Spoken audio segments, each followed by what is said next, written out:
Thank you, everyone. Look, I know I'm an economist, and so this is probably going to be a fairly boring little episode for everyone potentially, but I will keep it short and sweet. My remit for Susie was to look at a footprint of agriculture in the Pumicestone Passage. You'd think that'd be an easy thing to do, but it's not actually an easy thing to do. I was just talking to a few people before that at the beginning of COVID, when everything started to go south, we started to look at supply chains, and we really struggled to find data. So I'll go into this, but really struggled to find a lot of data, accurate data, that could represent what we were doing in terms of identifying, what volumes and value of agricultural products were going in and out of Queensland, export-wise and other. So you start to look at, most people go to the Australian Bureau of Statistics and look at those regions, and they're all based on around an SA4 region. So up there on your left, yes, is the two regions of the Sunshine Coast and Moreton Bay North. So when you're trying to look at statistics, we start looking at that SA4 level region. And on the right there, you'll see actually that's the actual Pumicestone catchment. Now that's actually come out of an initiative out of DAF called Ag Trend Spatial, and there's a link to that at the end of the talk. And it's a interactive map where you can create polygons of areas and then interrogate them for agricultural data and volumes and values for those areas. So what I tried to do first off is use that, and it uses ABS as well as DAF data and as well as DES data, which is the Department of Environment and Science, and they have a unit called Queensland Land Use Mapping, so it uses part of that as well. So the first parts of this are based on that Ag Trend Spatial value. So I dropped in the Pumicestone Passage catchment, and this is what I was able to pull out. Now I'm blind, so I can't actually read the one there, but I'm pretty sure if you look at it, but the problem is that you can't break it down into individual crops like strawberries or pineapples. The way to be able to get that catchment data, they've had to aggregate it up. So you'll see that GVAP, so the gross value of agricultural production, is in that sort of red colour, and the business numbers involved in the Pumicestone Passage are in blue.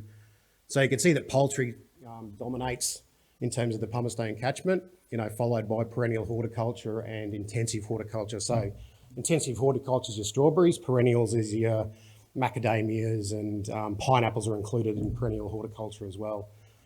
And then over to the side, you can see the actual values for those. So in terms of the Pumicestone catchment itself, it's around about $390 million is generated out of agricultural production. And we've got about 159 businesses, if I can read that right from there.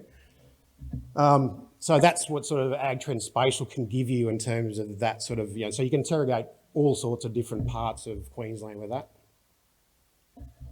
And then also from that Ag Trend Spatial, you can get your productive area. So it's a bit more accurate than what we can get out of other data sources. So you can see perennial horticulture takes up about 4,000 hectares and grazing takes up about 4,000 hectares. But you'll see later on that the value of grazing is very low. So they're just, it's just a lot of hobby farming and things like that rather than, intensive grazing.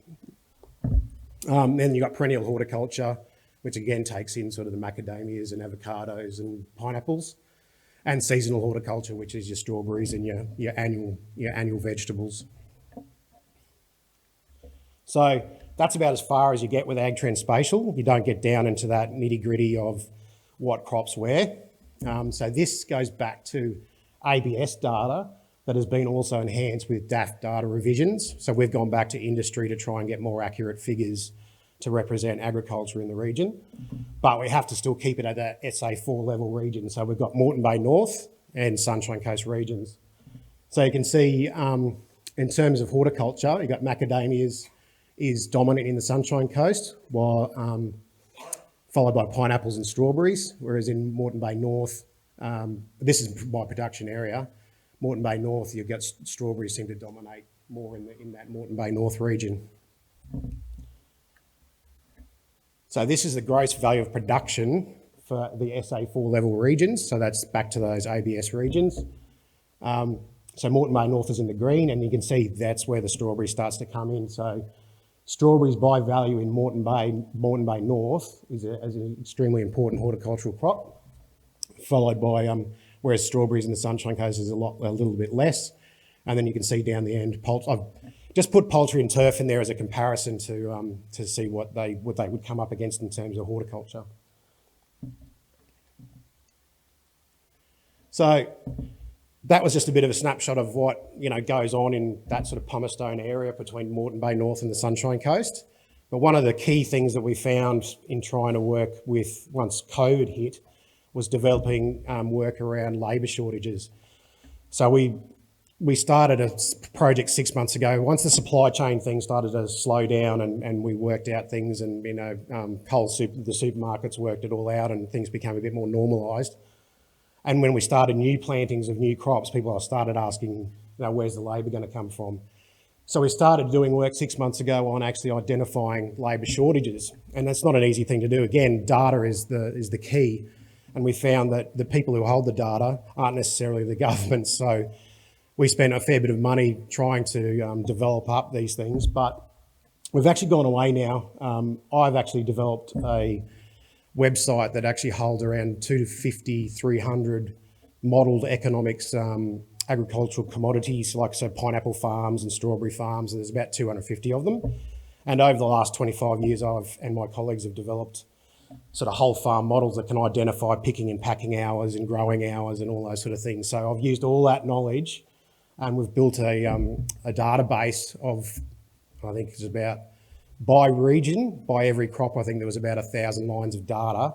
And then we had to go back to industry and get seasonality data for that. So we had to go back and build that. So it's taken around 6 months to get that. So I thought I'd just give you a bit of a snapshot of what it looked like.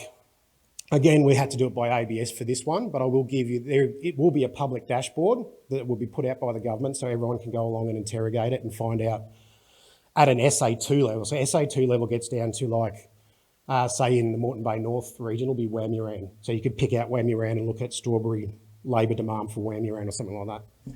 But at the moment, we're at this sort of macro level. So you can see that on the Sunshine Coast, that light blue there, so the red dotted line is the total labour demand over a 12-month period for agriculture in the region, particularly in horticulture. It's dominated by strawberries, because strawberry picking is one of those labour-intensive things. So, and then you can see the others down there. So I think other orchard fruit and avocados and all the rest of there. But because strawberries are so dominant, they get lost a little bit in the lower realms of that scale. But we're talking about 1,400 hours per month up there. So you can convert that into FTEs as well. But it's about 1,400 hours per month in those peak months where strawberries requires that sort of demand.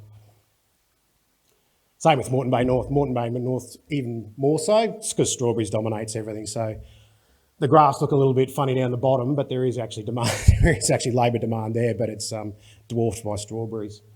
But it was a key learning that came out of this sort of work with COVID, that data is something that we really need to get a handle on. So this is one of the dashboards. So this is this SA2 level I'm talking about. So we're getting down to like you could actually look at Pumicestone, towns in the Pumicestone, and look at the demand around the Pumicestone catchment. So it hasn't been released yet, but this is, say, strawberries for the whole of Queensland. So this takes in like Stanthorpe region and everywhere else. So all I've done is just pick strawberries as a crop for Queensland and looked at the FTE, so the full-time employees that are required in each of those regions for strawberries, so that the strawberry industry can then go back and say, like, in these different regions, in these different areas like Wide Bay Burnett or the Stanthorpe region or the Pumicestone catchment, this is what we're going to need, and this is what our labour shortfall is going to be. And then we can also then predict, what production is going to be. If they've got no one to pick the strawberries and they reckon planting is going to be down by 50%, at least we can work towards helping out. But at this stage, that's an example of it. We're hoping to have it up in the next month, I think. So, but it'll cover every crop in Queensland and every town and region. So it's a very detailed dashboard, and it's going to be the way of the future for DAF going forward with a lot of things. Fisheries have just released a dashboard as well. So if you're interested in things around the Pumicestone catchment for fisheries, what's caught, what the recreational impacts are, what recreational fish are taken out, what recreational fish are released. They've actually just released that last week, I think. So fisheries have done one of those. You should be able to find it on the Department of Agriculture and Fisheries website. But that's the way of the future. All the data will be made available to the public, and then they can interrogate it and use it as they need it, rather than trying to seek it out.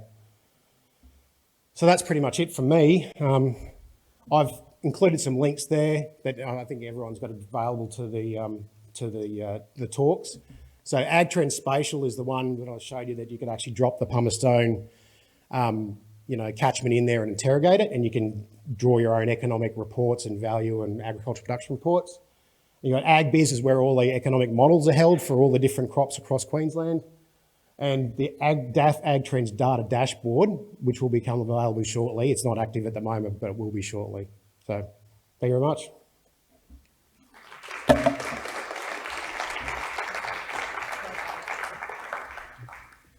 Thanks, Bill. That was interesting.